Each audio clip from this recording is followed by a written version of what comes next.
This is legitimately one of the best things Cartoon Network has put out within the last decade. And it all happened in 11 minutes. And it was all because of one staff really in OK K.O. that proves how much they cared about the past as much as us. Watch and cry. I just about did. Alligators on a train. Oh no! There's alligators on this train! Thank goodness we got all the alligators off this train! Sorry, I get a little worked up. Now, wasn't there a crossover I needed to watch? So back when the San Diego Comic-Con was going on, we got word of a crossover between Garnet, Ben, Raven, and K.O. from Steven Universe, Ben 10, Teen Titans Go, and OK K.O. Let's Be Heroes respectively. Not much was known beyond that, and from then on, we got small clips and screenshots, and then it dropped. And it was bigger than anyone could have ever imagined. Come out wherever you are. I summoned you two heroes here to destroy you. Now the villain goes by Strike. I'm sure this is his first appearance, and for a first appearance, for what this crossover came out to be, he wasn't that bad. He established his power and dominance through essentially showing the other Cartoon Network established characters being striked, or cancelled in this instance. He is the symbol for cancellation, and it's funny how meta this is going to get soon. The setting is also very important. Confirmed by Ian Jones Cordy, this is set in what would be CN City. You can see that they analyzed and recreated what was a pristine city to be destroyed for the plot of the episode. What came of this? Well, according to a Steven Universe podcast episode, this is a direct paraphrase from a Tumblr blog I'll link down below. The cartoon crossover Nexus is about bringing the fun crossover experience Ian remembers from the 90s to the kids who watch CN today. End quote. There is some truth in that. Cartoon Network used to put a lot of emphasis on the network of Cartoon Network, where these shows, while not directly, are somehow connected, whether by crossover or cameo. Now granted, I don't know how close the showrunners were then or now really, but I don't think it's as simple as a Twitter DM saying, hey bro, let's collab. In fact, Ian and his crew had to submit legal requests for each character they wanted to use, and I'll go more into detail about that later. So Ben and Garnet are running from Strike, which I know they meant it in an action sense, but really every show on Cartoon Network is running. Let's put it this way, if this was Nickelodeon, SpongeBob is not running. He is sitting down, taking a sip of his mocha light tea, and Strike is not going to hit him. Strike summons K.O. after a neat Mighty Magic Swords cameo, a show I've covered before, and an Adventure Time cameo. Success. Howdy, hero, and Toodaloo! What, me?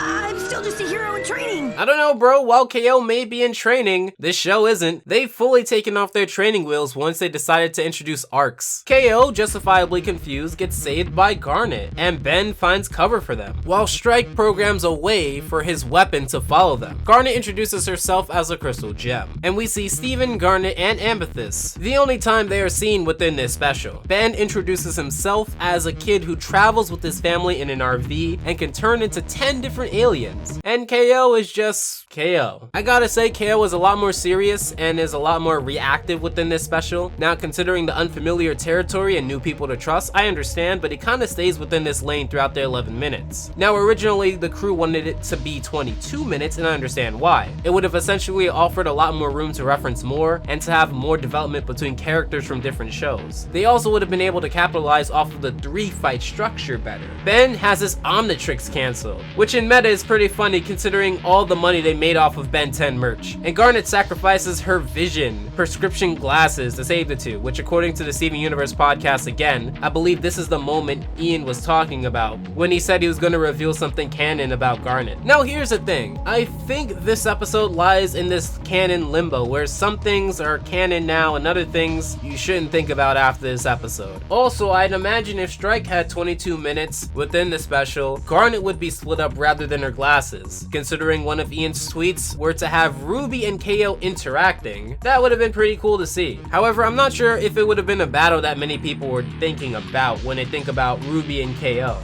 Within this episode, it doesn't really appear to have fight scenes, or at least traditional fight scenes where there's a lot of action going on in it. So I'd imagine to keep up with the consistency, we wouldn't have gotten that sweet Ruby and K.O. battle, which would really rock. Running away from Strike, they meet up in this building. No. All clear, guys. Forearms! Huh?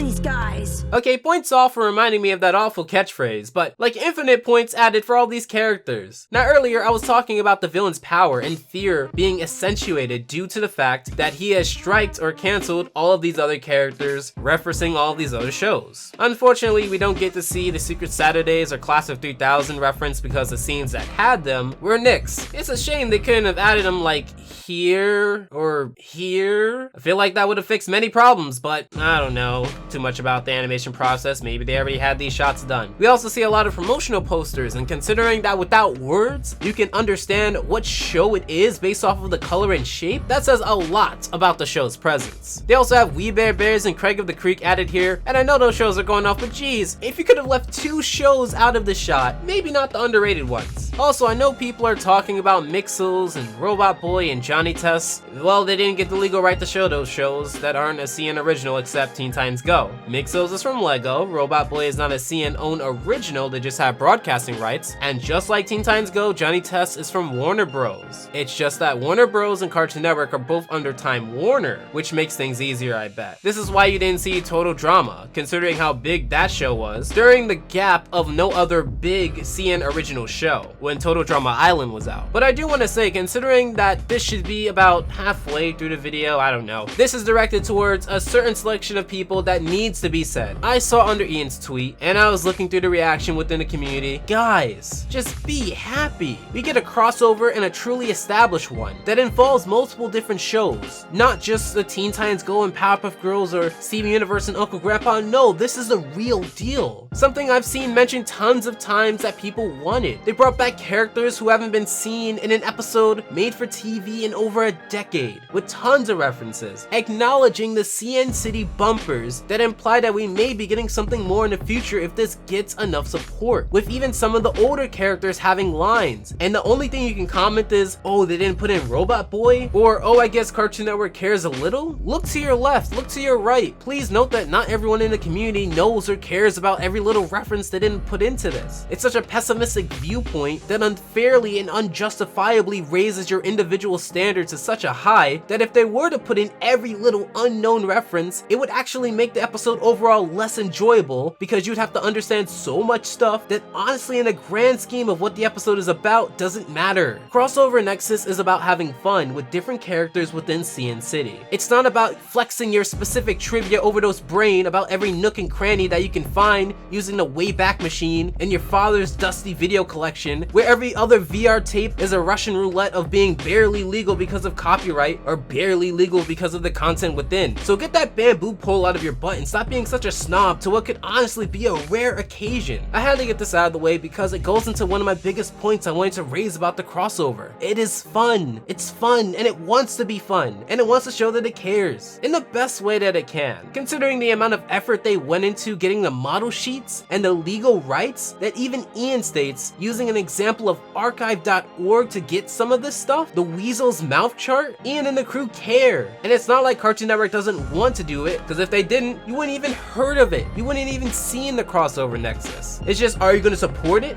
Considering that this is their highest rating within season 2, pulling a neat 0.76, getting out of their 0.40 slump? So far, yes. They aren't pulling a million a day like they used to, but this works somewhat. But getting back to the episode though, we actually get to see the last of the 4-person group, Raven. You got X'd by Strike? But you can still talk and stuff? I got a protection spell off just before he X'd me. I know so many people are squirming to see this as a reference for the show not being able to be canceled that easily, but did you not notice Ben was here? Raven would go on to explain that CN City was a bustling place for different heroes, but Strike came around and destroyed them all, effectively ruining the city. But he wasn't done, so he found the last of the heroes, aka the most recent shows that are in Craig of the Creek and We Bare Bears and Powerpuff Girls, I think. Why would he do something so darn awful? It's his thing. It's what he does. He's like, you know, pure evil or whatever. Now, I'd like to think this works super well and is one of those rare times I'd hand wave not giving a reason. You see, with many collabs, people generally don't expect a reason for the collab to exist. They're just excited to see two things cross over. It kind of just does exist, and you are to believe that it happens within a vacuum. It doesn't contribute to the narrative more often than not, and it's not like either person or character acknowledges the other through whatever material comes after. And it's like many of the collabs collabs on here, my channel, where honestly 100% of them were done just because I liked the other person and wanted to make a video with them. Also, Ben and Raven are a lot more reserved and behave for the most part within this episode. Their passive and conforming personality is not really that similar to their reboot counterparts. Ben generally does what he wants and Raven wouldn't really care about saving things. But for this crossover, again, I'll hand wave it, they decide to ambush said villain together. But they needed a cool name. How about OK Ben, let's go universe?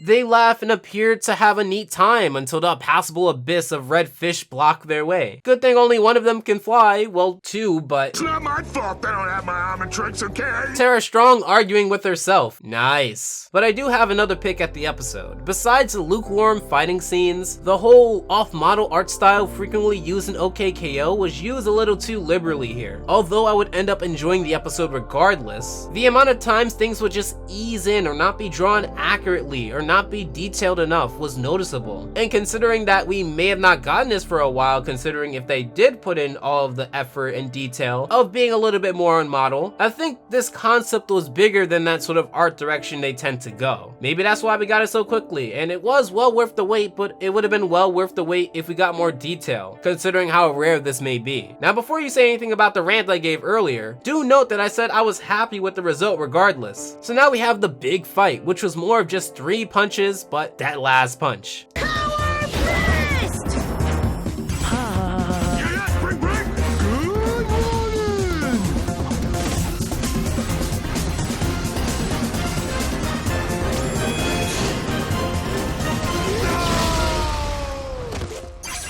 Ooh boy! The music in the background itself, the characters we see, including the original Powerpuff Girls, it really does warrant a giant thank you for my big old panda heart. Seeing all the characters together in a way worked well despite the different art styles, and it was truly great to see. We were incredible. Ooh, I meant all the dudes in my Omnitrix. But you guys are okay too, I guess. Watch your mouth, Ben. People still enjoy your older brother more than you if we're gonna talk about metaphors. So Garnet fixes CN City and the others go into their respective shows, but not without this gem. Finally, this crossover's over. Wait a minute. Zinthos!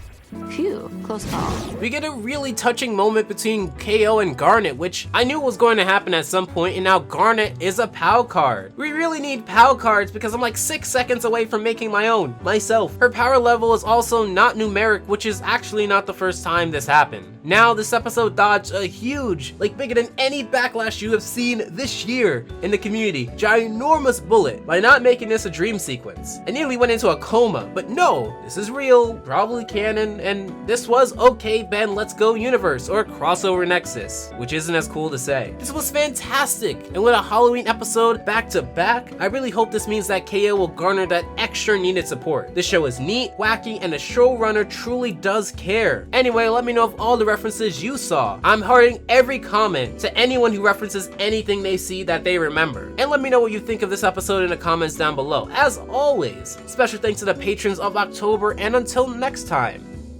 take care. Alpha out.